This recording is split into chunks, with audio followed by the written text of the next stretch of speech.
Hello, everyone. Welcome back. Today we have a special guest. We have a bass player, William McGregor. William McGregor and I go way back. I first met him at a strings festival in Philadelphia in 2007, I believe. And then Yeah, Will also entered the Ensemble 22 Young Artist competition. He was our 2012 grand prize winner. How's it going, Will? it's going great. It's wonderful to see you. Yeah. And how are you doing during this pandemic? It's actually been wonderful. Sadly, I haven't maybe put out as much content as you could say performance-wise as Mhm. you've seen out there. But one thing that has been really nice is the ability to be at home, really be focused on my study, focused on my instrument, not a lot of outside distractions. It's been really good for practicing, motivation, all that good stuff. And I would argue that it's probably been my most productive semester just growing as a musician, technique, repertoire wise.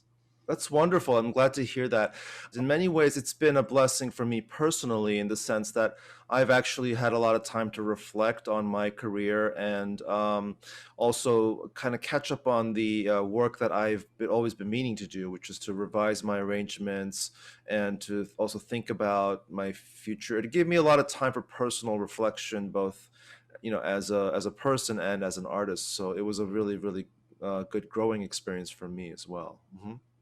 So why don't you tell us a little bit about your background? Tell our audience about, a little bit about your early career. I started the double bass when I was 2 years old. And as you know, Hmm. it was not my decision, as a 2 year old cannot necessarily make the decision to play a musical instrument. It's But right. luckily, It's my not like you brother, said, "Hey, mom, I want to learn the bass today. Can you give me a bass?" Do they have any basses for 2-year-olds? yeah, I could barely say the word bass at that point. So, Mhm. but Actually, I have a luckily, question for you, though. Do you know of any other bass player that started at age 2? I mean, it's rare to start any instrument at 2, but bass. I've never met anybody else that started bass at 2. I had also never met anyone, and I actually never saw a bass big enough until I was 17, 16 or 17 years old when they actually started making basses for kids that small. Really? Hmm. So, what was the instrument that you started learning on? It was a quarter sized cello that my teacher tuned down to sound like a bass. So you were saying like you could barely say the word bass. It wasn't your decision. So was it your mom's decision or your dad's decision? It was my mom's decision, and we were in the perfect place because my brother, who you also know very well, is 2 years older than me, studied the violin. His teacher's husband wanted to teach a young bassist, kind of as a guinea pig project, something he's never done before. So, right place at the right time. Well, he was very successful, I have to say. He was. He's a great teacher. So you actually started with private lessons because some of the other musicians I've talked to, they actually had kind of a reverse experience where, they started learning in school and then they all started taking lessons at a later age. So I guess it shows that, there are many different paths in music. Absolutely. Yeah, I think mine may have been a little bit unconventional for my age, but I think in the long term, it was definitely very useful to have a great mentor like that who worked great with children, kind of guide me through those younger years, and a supportive family too. Yeah, that's true. And so you started playing bass, and did you take it quite seriously from the get-go, or was it did it kind of take a while to settle into it? I'm going to be very honest with you. I do not remember most of my bass experience for the first 2 or 3 years, but all I can remember is the consistency. There was never a point when I wasn't playing it. So by the time I turned 5, 6, 7, got a little more, cognitive with what I was doing, what I was playing, it became comfortable to me. And it wasn't Hmm. something that was like forced or anything. It was just natural at that point. Natural born bassist. I wouldn't say that. It took some grind, but I'll take the compliment. Thank you. Hmm. So I think it seems, I knowing you, that it was very serious though from a fairly early age because I think I met you when you were 7 years old. Yes. Yeah. And this was at Strings International Music Festival, now known as Philadelphia International Music Festival. And I have to admit, I still remember how we first met. I was your chamber music coach. Do you remember that? I do remember that. And my chamber group was two bassists, and I think we were doing a Bach minuet or something like that. Yeah. Yes. And I remember when I first got the assignment, I said, what is this? Two bass players playing a Bach minuet arrangement. And I didn't really know what to expect going into it, but I can't tell you what a joy it was to coach you, and to you were just so musical. I remember how, like, we were talking about, like, style, and I was thinking, simply, is he gonna just be able to sit still? And then here he was, he played really well. He was just so innately musical. And do you remember that experience? You know what? I do. It's some of my early memories of being in that kind of music realm, and it was really, really entertaining because at the time I was so young, but I was having so much fun because the bass, it was like, my livelihood. And I remember that for practicing that minuet for the first time in one of those practice rooms, not knowing what to expect, and then meeting you for the first rehearsal. And not only that, we worked with you on other venues at Philly Strings as well. And just building that relationship right from the start. You were so encouraging, and so responsive to a young little rascal who was trying to play Bach at the time, and just getting us inspired in the music and started in the musicality, was definitely something that can't be forgotten, and one of the reasons why we probably blossomed such a great friendship from there on Yeah. out. So, you went to the Strings Festival for like 3 or 4 summers, perhaps? I think it was 3, yes. Okay.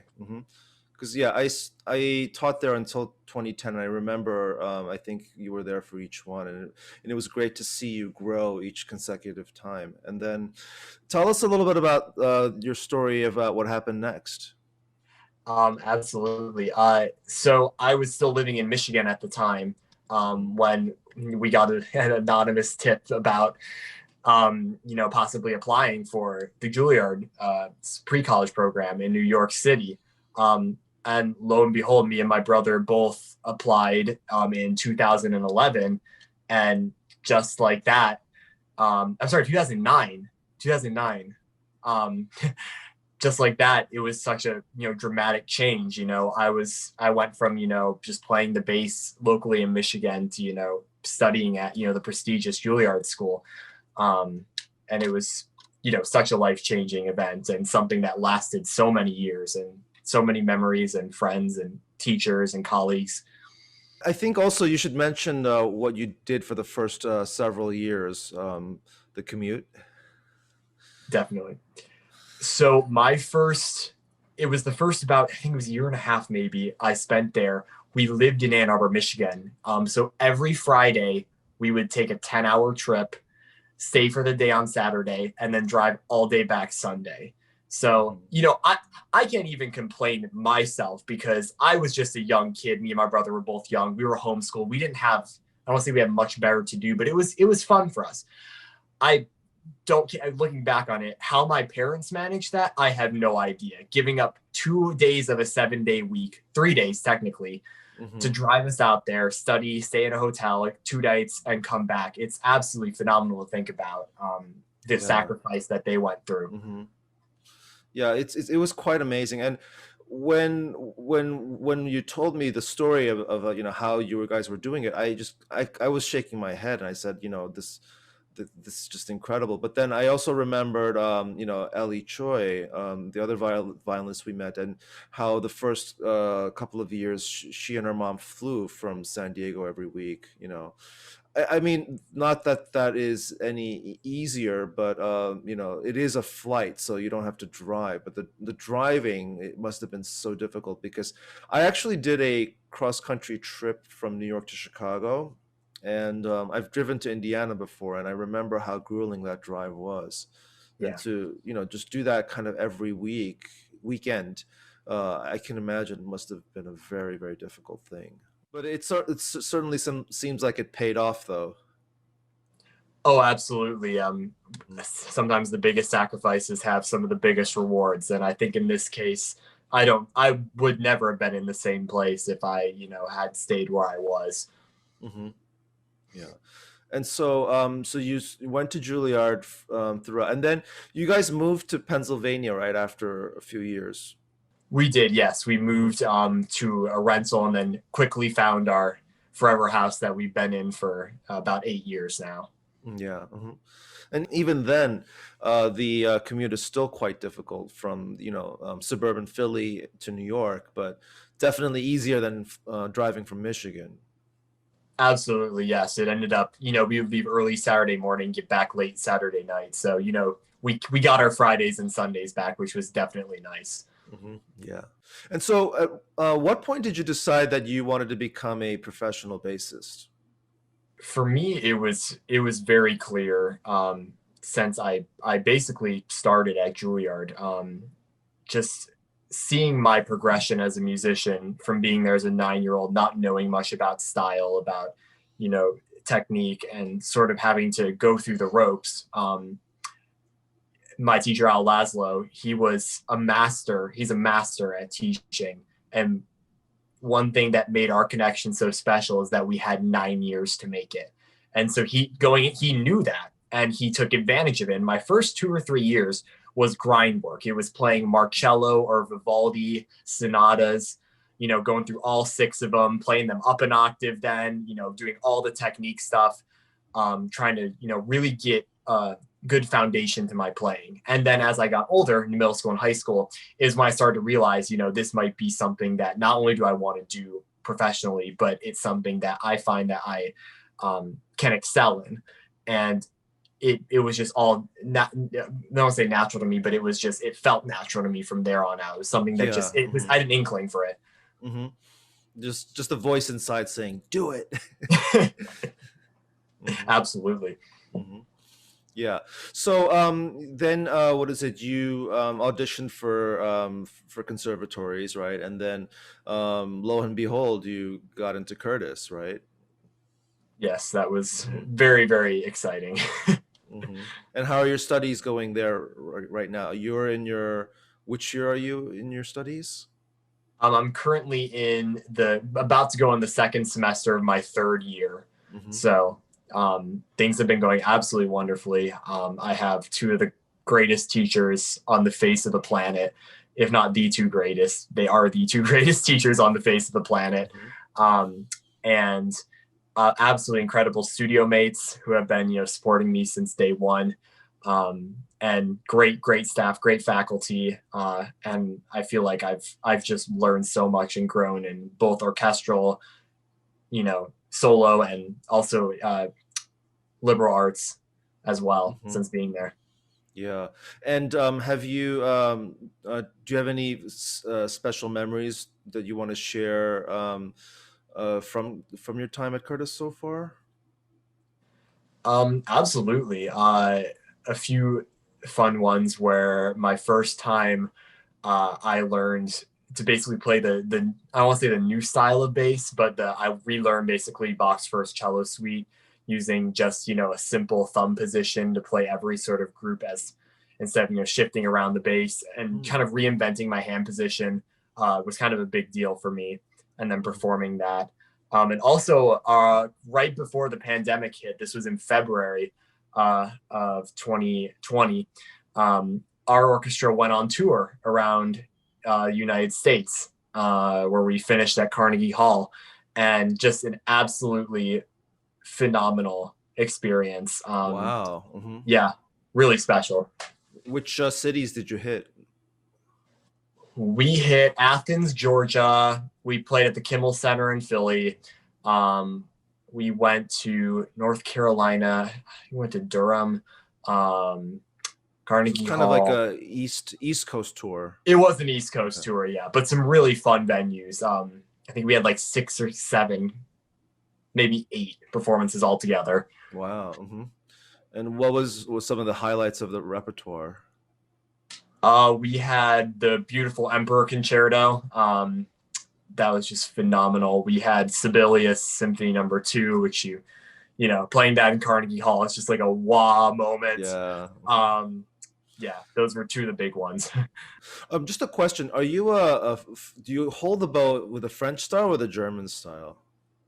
That is actually a great question because when I lived in my time at Michigan for about 2 to 10 years old, I played German. And the minute I went to Juilliard Pre-College, I switched to French and I play that way now.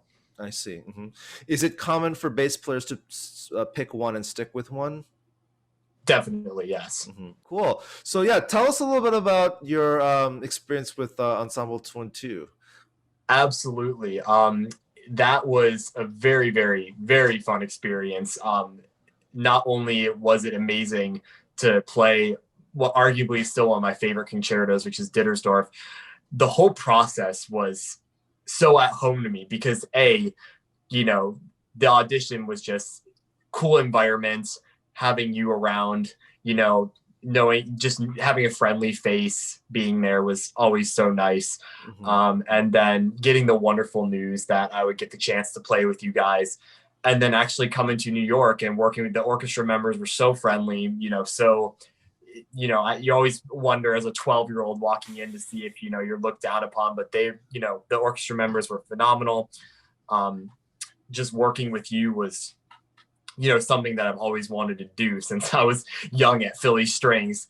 Yeah, hopefully we'll get another chance in the future. Absolutely. But wonderful experience. That's an interesting concerto looking back on it now. Yeah, it is. I mean, well, I think, it's so far the only bass concerto I've ever conducted, and you're the only bass soloist that I've ever worked with so far. So it's not very common. And I think for a lot of the orchestra members, they were all, well, first of all, they were really startled with the amount of talent you had. You were just amazingly talented. And then the second one was that, a bass solo was just so rare that, that was quite I think, an eye opener for many people. And just a disclaimer to our audience, I did have to warn you that, because I knew each other, it did not guarantee that you were going to win. You had to just do it on your own merit, right? Right, But absolutely. you were just so amazing that all the other judges were like, this guy has to win. I'm like, yeah, I guess so. Well, thank you so much. Yeah. Tell us a little bit about your future aspirations. What are your plans after you graduate from Curtis? That's a great question. Obviously, due to the pandemic, I kind of lost a year of my schooling. Hopefully, going to get a fifth year would be wonderful to continue my studies, kind of get that year back, as you could so say. And then from there on, obviously, I have to adapt because, I want to say I would love to audition, try and get a good orchestra position. But, as of now, that's not, a feasible aspiration. In 2 or 3 years when I graduate, it may be. But as of now, I'm sort of looking on, what other things can I do with my music or, even my academic life to try and, hold myself over until, we get back to a more stable time. Part of me wants to say that, we're going to be normal in a few years, but I can't, of course, make that assumption. So, of course, I'm going to want to keep practicing, working hard, finding auditions wherever I can as orchestras start to pop back up and hopefully try to land an orchestra job. But in the meantime, looking for studio work or teaching work, things like that. And like some of the amazing things you're doing right now with your arrangements. I don't have that ability, sadly. Composing, arranging. That's not something I'm sure you will develop. And I just want to make a bold prediction. I think William McGregor is going to be an influential bassist in the future. So I look forward to seeing the William McGregor series published by so and such, publisher, a bass method, perhaps. I appreciate it. Thank you.